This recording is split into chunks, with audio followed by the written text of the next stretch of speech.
Hello and welcome to another episode of Everything Digital Health. I'm Marcus Bohr. I'm a GP and a software developer, and I talk a lot about digital health topics. Today we're going to talk about medical devices, in particular ambient voice technology enabled products, because there's been a really interesting and quite helpful MHRA release about it, where they have spent a little bit of time and effort making it very clear where the cutoff, in their opinion, is between an AVT that's not a medical device and an AVT that is a medical device.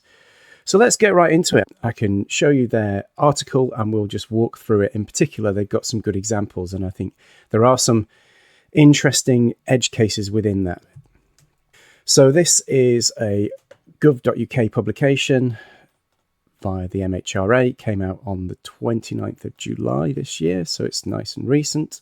And I must acknowledge my friend Stephen Armstrong, who's a freelance journalist, often publishing in the BMJ, who brought this to my attention because I had not actually seen it. But it's a very, very useful document. And so I'm not going to go into great detail through it, dissecting every single passage, but I think let's consider the sort of situation. We have these ambient voice technology products, which are listening to a consultation and using usually AI-driven transcription software to turn that consultation into something written, and that goes in the medical record. Now, depending on what they do beyond that, determines how much they might well also be a medical device. Because really, transcription of what I said in a consultation doesn't have to be a medical device. It's just a simple process that pulls it and turns it into some text, and that can save clinicians time. So that you can imagine there's some element of keenness to adopt these things, but at the same time, if they go beyond that, then they can be medical devices. And I think there's been a lot of confusion in the market that obviously the suppliers want to pitch this as something that improves patient care. And in doing so, that makes it a medical device, I think, is the upshot of this. If it's just sticking in its lane and doing simple transcription, then and there for the clinician, then it's probably not a medical device. And there's lots of subtlety in between those two things. But I think it's well worth a read. It's not very difficult to read. It explains what the AVTs do, talks about intended purpose, which is one of the crucial medical device, I guess, it's the wording that helps to determine whether something is a medical device or not, because obviously the manufacturer has an intended purpose. If it's misused and used for something beyond its intended purpose, that can't be the manufacturer's fault. And so it helps to sort of delineate how far the manufacturer has to go in terms of saying, we have certified this to be appropriate for what it does. So things that are included in medical device legislation include implantable defibrillators and cardiac stents and all kinds of things that are getting used inside real people in a biological sense. And of course, that's why we have all this legislation, to protect people from shoddy workmanship, unsterile preparations, all of that kind of stuff. Its use for software has always been a little bit difficult to define because software is a bit different. In some cases, the software does go inside the patient in that implantable defibrillator, for example. And that's where you want the highest levels of protection and safety. But actually, when we're talking about software that stays outside the patient, there are other failure modes, and not necessarily all of them are well covered by medical device regulation. Because I guess the elephant in the room is that even if you do all of this stuff, how much safer does it really make things if they are a registered medical device? Well, I am a registrant of a medical device. I registered the RCPCH digital growth charts with the MHRA. And really the only thing that changes between not being a medical device and being a medical device is if you're a class 1 medical device, you have a lot more documentation. But that documentation just describes the process of safety that you've instituted around your product, it doesn't actually specify anything that you must do in order to make it safer.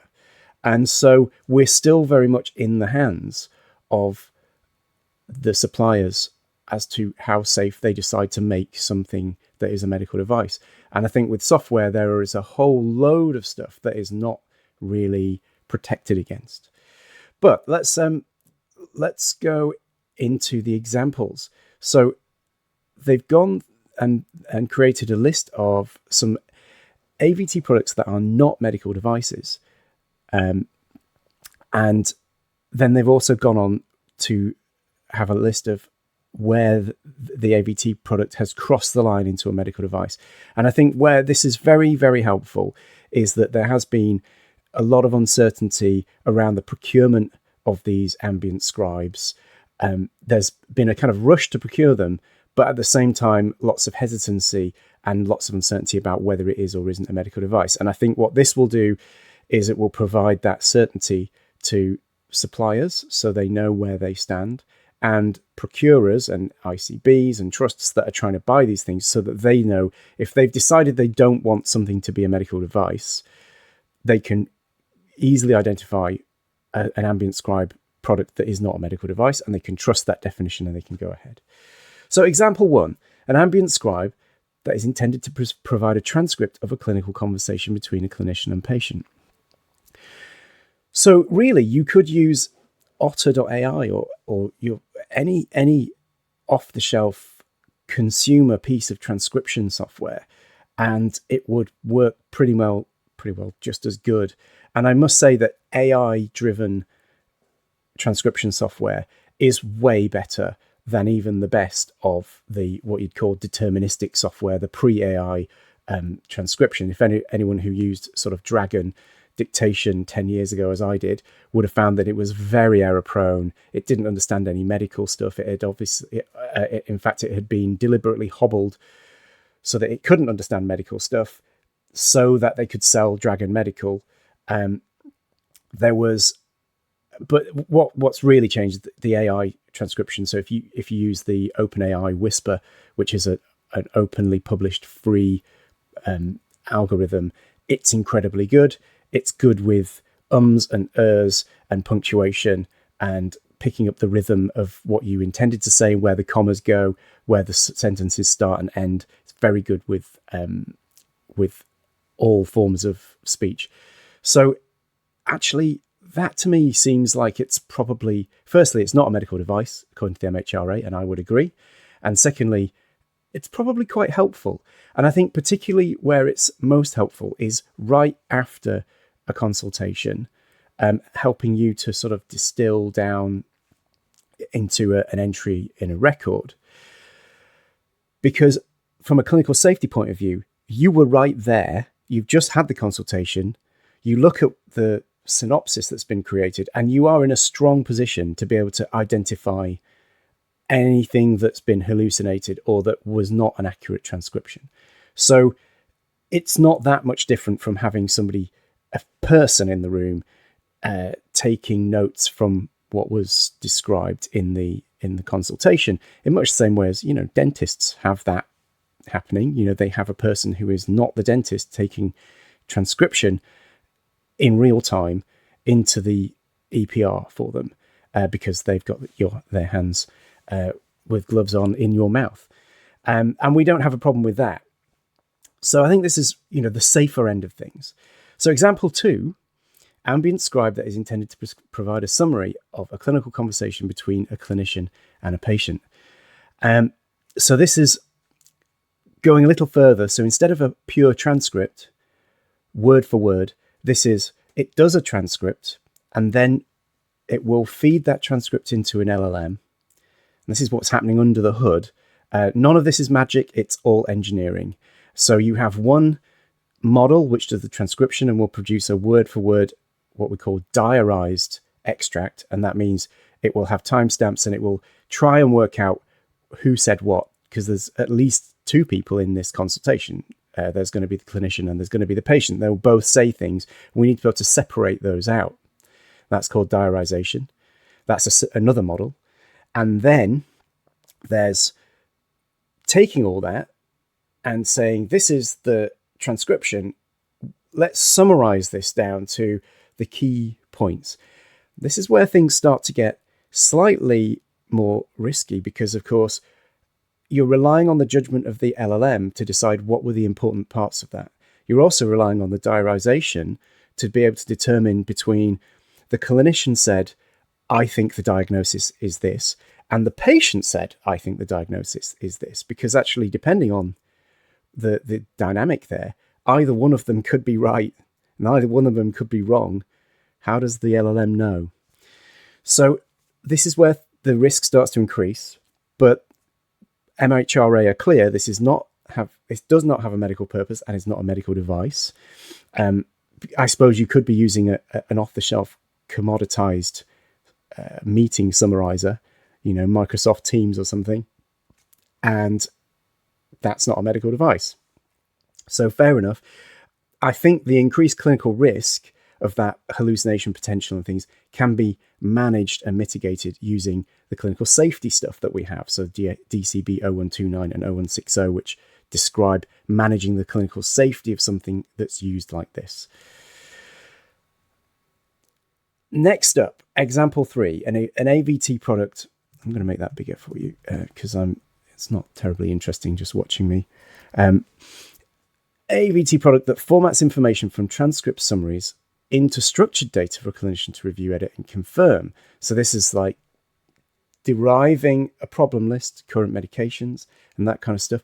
Again, this is where the LLM that is sitting on top of all this transcription is increasing the risk slightly because, of course, is something that we discussed necessarily an active problem? Not necessarily. So this is where really the clinician review and confirmation, I think this is what they're leaning heavily into, the idea that this is not autonomously just doing things without clinician review and confirmation.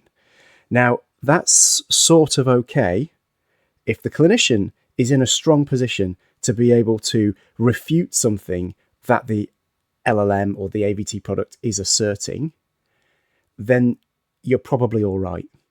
As in, I do a consultation, I'm immediately presented with the problem list that has resulted from that consultation, and I can say, hang on, no, sorry, that we didn't talk about that, or that's not the problem that they came with, or that's not the problem I want adding. So I, as a clinician, have got immediate recall of what happened, and I'm not just being asked to rubber stamp the output for the expediency of fast consultations. And we'll get onto that a little bit later. So I think I agree that this is probably not a medical device, but I think that the clinical safety risk starts to go up here, especially if the tools given to the LLM to create structured data from patient information are not very good. And this is where understanding LLMs well comes in.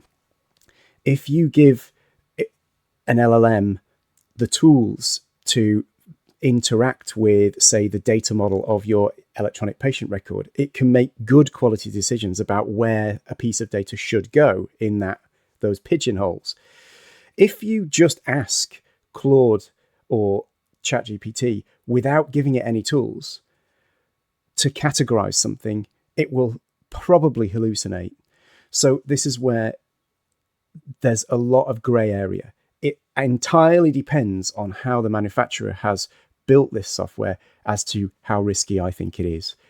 But I do think that this is where we're starting to get into an area where it's not a medical device, and therefore clinicians may trust it more than they should, depending on how it's being built. And we as clinicians are going to have to be the ones that decide whether something is good enough or not. And we're going to need to be allowed to ask, it's got to be okay for us to ask, how does the LLM arrive at, some kind of the list? How does it know whether it's putting something in a current medication or a current problem or an order set? The quality of the output there entirely depends on how it's done. Now we're into the woods as far as I'm concerned, because the medical device, the MHRA example 4, an AVT product that suggests possible relevant clinical codes for review based on a generated transcript or summary of a clinical conversation between a clinician and a patient. Okay, I can see why this is helpful. What you might want to do is, we've had a consultation. In order to make that information more machine readable and easier to sort of programmatically analyze, to be able to pull reports, to be able to do analysis of that data, we might want to use structured clinical codes. So this would be something like SNOMED CT. If you're in hospital, it's more likely to be an ICD code. Internationally, it could be ICD. It could be some other coding system. Historically, we've used things like read codes and CTV3 in the UK, and we're still sort of got a bit of a long tail of legacy on some of that in the UK. All of that depends on the LLM that's matching direct language from a clinical conversation. It depends on how much access it's got to a proper tool to interrogate that clinical code. And I know this because I built a tool called SCT, which I'll link to in the description, which has this. So SCT is a command line tool which you can give to an LLM and say, you can now interrogate the whole of SNOMED right here on the machine. And if you do that, it will give you very good matches because it can use the tools to find the best matches. However, if you don't give it access to a proper suite of tools, not just a brain dump, you can't just give it the whole of SNOMED. You need to give it structured tools that allow it to see the intended purpose of SNOMED itself. And if you do that, you'll get good quality results.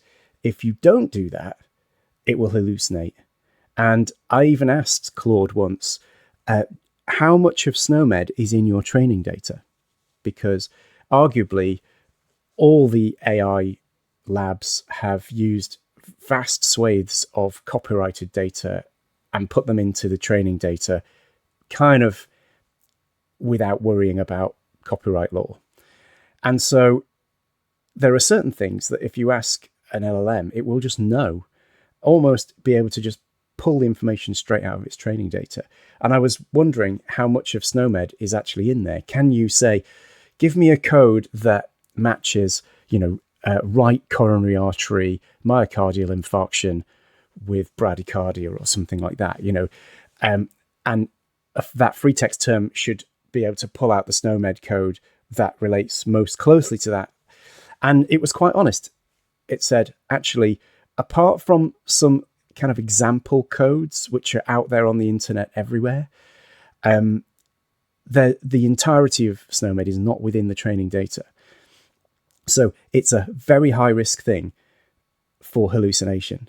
And so this is where you have to give the LLM a really slick tool that allows it to interrogate the coding and have a conversation within itself about what you were talking about, and these are the codes. And if you do all that, I think there's probably a high chance they would come up with something helpful. So you have a conversation with a patient about their asthma, and it might help you use an appropriate clinical code. But it's getting into danger area because of the implementation. It very much depends how well this is done as to whether this is safe. Example 5, a product that drafts a discharge summary or letter. Now, this is one that absolutely depends. So MHRA are clear this is not a medical device. And I think we're on the cusp here. I'm not completely sure I agree, because this is an area where this clinician may not be in a strong position to refute what the AI has come up with. So it's an AVT product, so that's implying that there was some kind of clinical encounter that happened. But it also mentions sources such as the electronic patient record or transcript summaries from a given encounter. It doesn't necessarily now mean that the clinician was there. And that's the problem. If the clinician wasn't there, and you can imagine scenarios such as a discharge summary that's being drafted from the patient record on a Sunday evening for a patient which the bed manager is trying to get discharged because they think they're ready to go home and they're just waiting for some, I don't know, pharmacy or whatever. And the on-call doctor, who's never met this patient, is called to be the clinician that reviews, edits, and used to help their administrative workflow. But you've never met the person before. And I guarantee if you're a clinician and you've done any kind of work, you've seen this scenario happen. If you're a doctor, you will have been called to a ward to essentially do the paperwork and let somebody be discharged. Now, you don't want to be the person who stops that discharge, but equally, what this potentially causes is you become the accountability sink. And this is a great phrase that's becoming much more mainstream now as we're all living and working with AI, where a human in the loop is there as an accountability sink.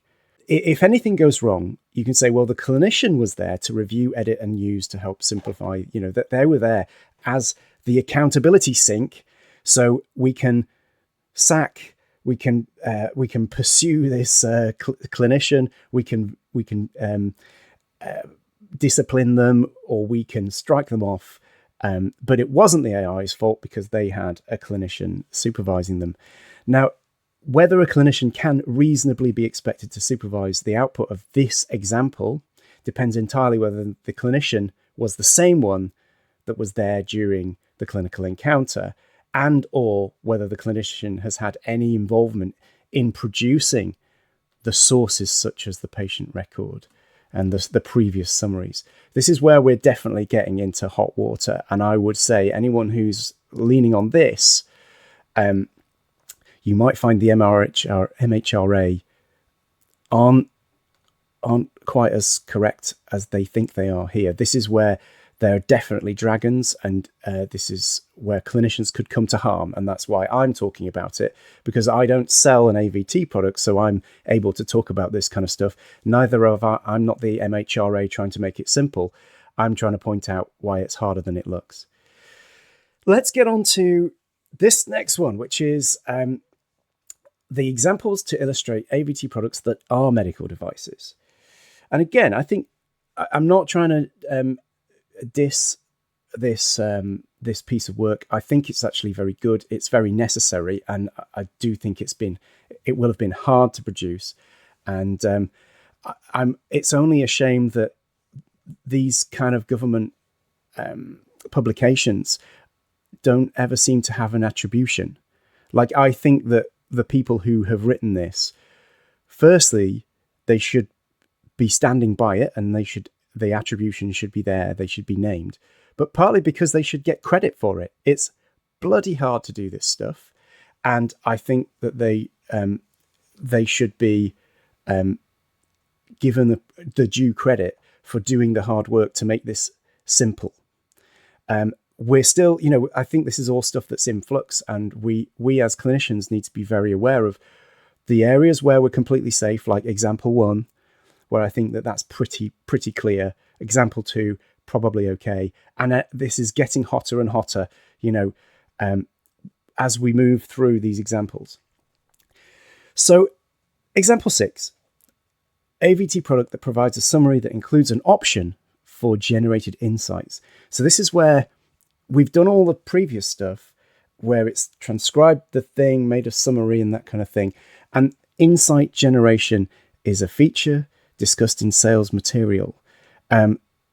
This is because sales material is there to sell the product. The supplier does want to produce something that people feel is of use, and in order to do that, they've got to convince you that you need it. And so it's all necessary, that you are going to want to say, we go beyond just giving you a transcript. We can give you some next steps or some some thought processes.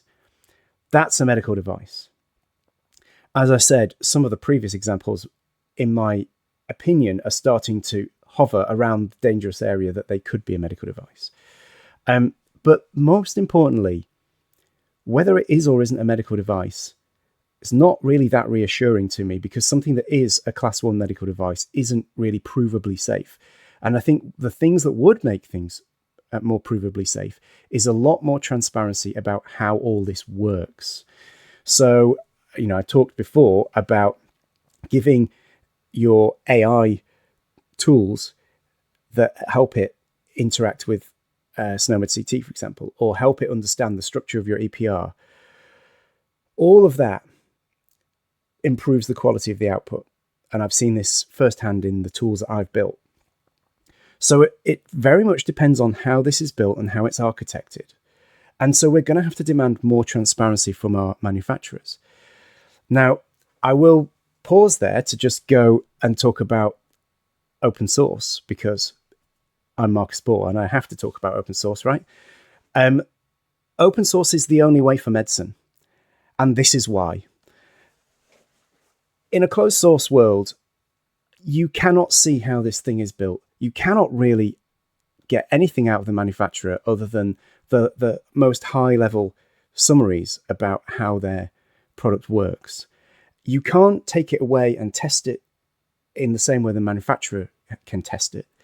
You're just a consumer. You buy it or you don't buy it.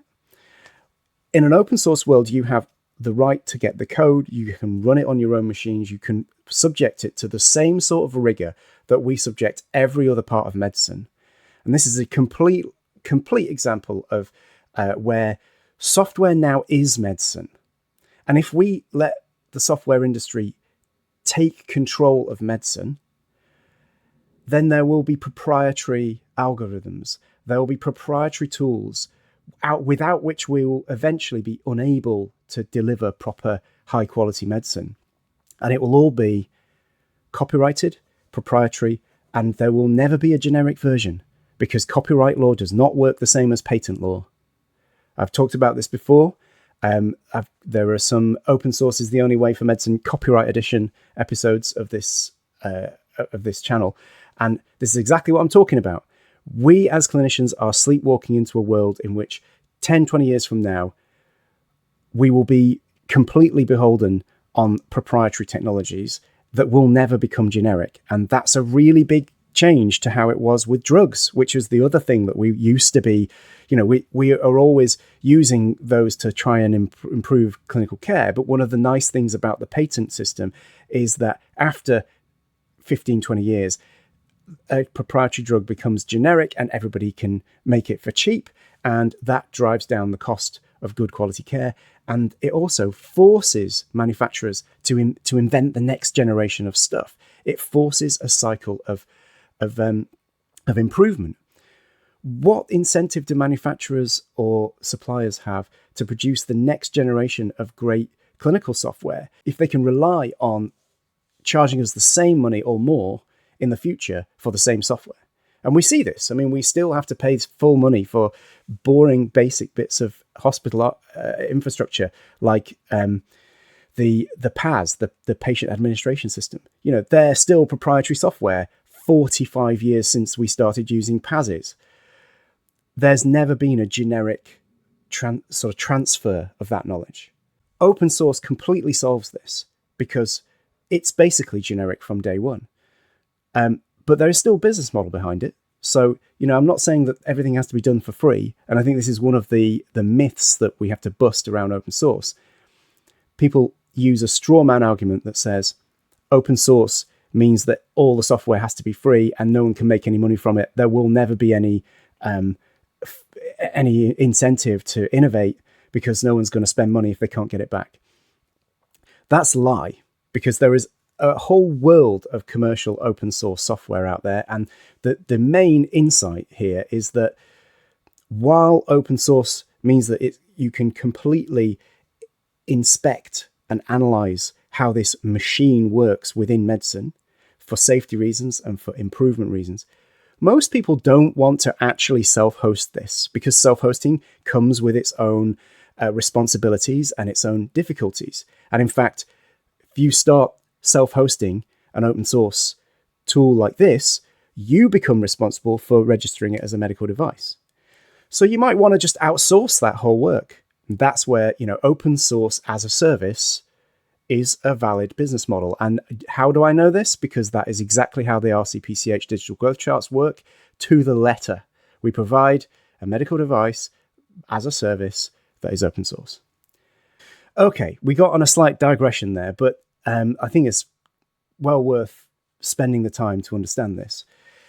So I think the rest we could probably whiz through fairly quickly, but an ambient scribe that solely provides a summary of a conversation between a clinician and a patient, where the manufacturer claims that the product guides diagnosis, so that you can see there's a selling points quite reasonably. You want to say our tools are better and they take you further. They become more of the kind of sat nav of medicine. Listen to what you said to the patient. This is where we think we're up to. This is the transcript. This is the summary of that transcript. This is the analysis of that. This is definitely medical device territory. It's marketed with a medical purpose and is a medical device.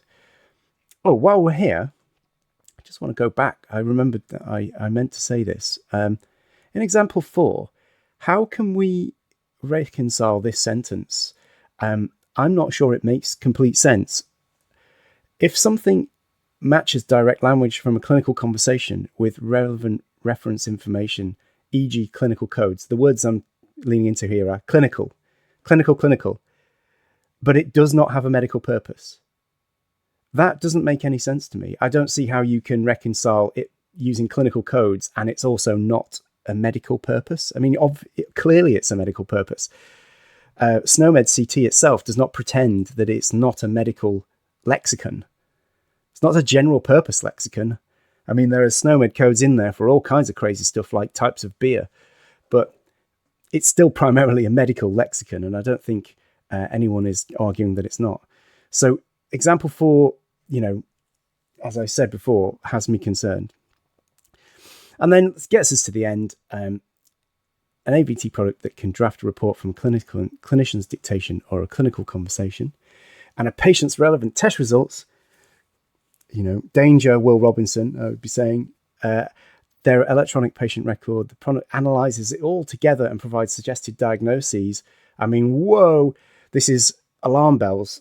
Firstly, this must be a medical device, and MHRA agree, so great, we're on the same page there. This is a very high-risk clinical device. It's entirely possible for this to go wrong, and if it goes wrong, the failure, the potential consequences of that failure, which is the important bit really, is very dangerous. The wrong diagnosis could mean the wrong treatment is applied. It could result in patient harm, death, etc. And the healthcare professional is intended to rely on the output of the software without review of the reasoning of the diagnosis. Like anyone who agrees to use this professionally, I think in 2026 is taking a big risk because the technology is not good enough yet. I think I'm not discounting the possibility that in the future it might be as good as it needs to be for this to be reliable, but that would require open source all the way through the stack so we can properly analyze this.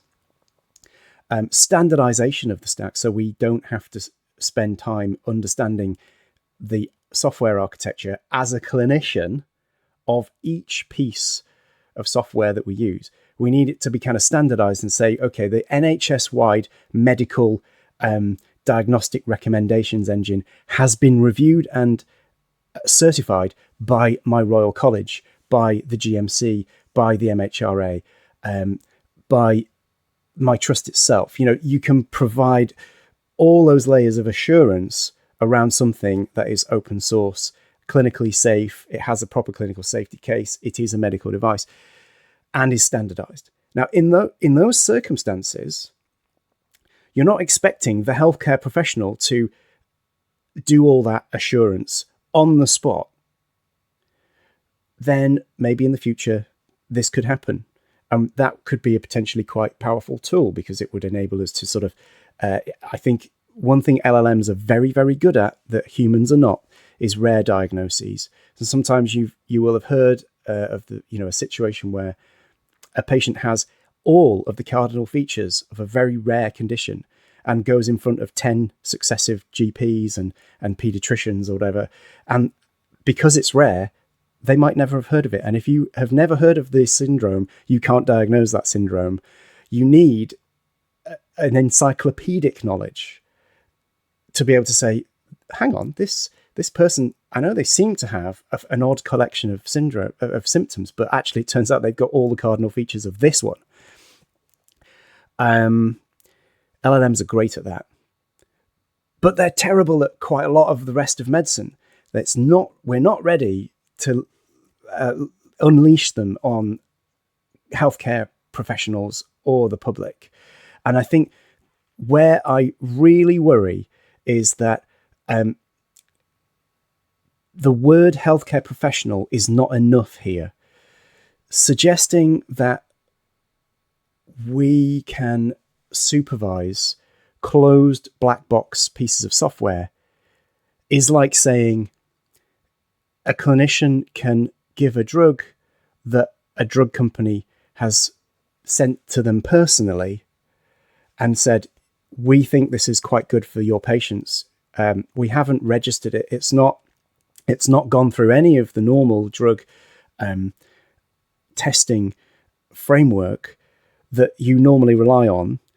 But if you think that we've tested it okay, then it's fine, you can use it. Now, no clinician is going to assume that they have enough knowledge about pharmacology or physiology to be able to independently verify that a drug works. We are always relying on approvals, certifications, evidence base, and the academic world to verify that the drug works for the condition that we're talking about. And all of that is, we build layers and layers and layers and layers of assurance over what can be decades to prove that we can use a drug for that. What we're saying here is that in the absence of any transparency about how this thing works, we could be facing tools like this, which may not have had that level of scrutiny. And the idea that an individual clinician can become responsible for that because somehow they are able to assure it is farcical. It's laughable. I wouldn't do it, and I know a lot about technology. But for a clinician who's not an informatician, it's even harder. And so we're going to need for the entire system of medical regulation of software to get better. We need the Royal Colleges to become much more technically capable so they can determine the difference between something that is purely in code, something that is coming out of an AI. And actually, if they were to provide an opinion on a piece of software, that would be a meaningful opinion. The same with the Academy of Medical Royal Colleges. It needs a properly funded digital and technological supervisory role so that it can give good advice about the safety and appropriateness and ethical background of a medical software. So you can see, you can learn a lot about this from just looking at what we do to drugs and what we do to software. And in drugs, there's a way more transparency about how this molecule is supposed to work, and there's way more testing, and it's obviously it's kind of global by default. Whereas we seem to think in software that you can have a closed source black box that you can implement in just one trust, and the CCIO of that trust is somehow responsible. The clinical safety officer is somehow responsible. We would never do that with a drug. You don't have like a drug launching in a single NHS trust that the local clinicians have said is fine. I mean, that does not happen. Anyway, I hope that I've been somewhat helpful there, giving you some things to think about. The aim of this channel is to sort of say the things that you won't hear from other voices, because, I'm not an AVT manufacturer. I'm not an NHS trust that's trying to deploy an AVT and convince you that it's fine. I'm not the NHS, which is in the end about throughput, make everything faster, more efficient. Let's get more care done for cheaper. I'm not a Royal College. I'm an independent voice, and I can say I can point to the elephant in the room, or in this case, multiple elephants. So yeah, I think in summary, this has been it's a very helpful document, some of which I would say most of which I agree with.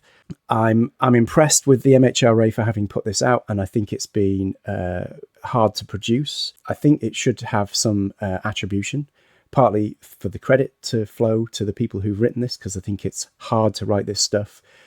It may have to adapt and amend over time, and I think that's a good thing. So I think a document like this should have versions. It should be versioned so that they can say this is the 2026 version, but this stuff is moving so fast that the 2027 version may have to be significantly different.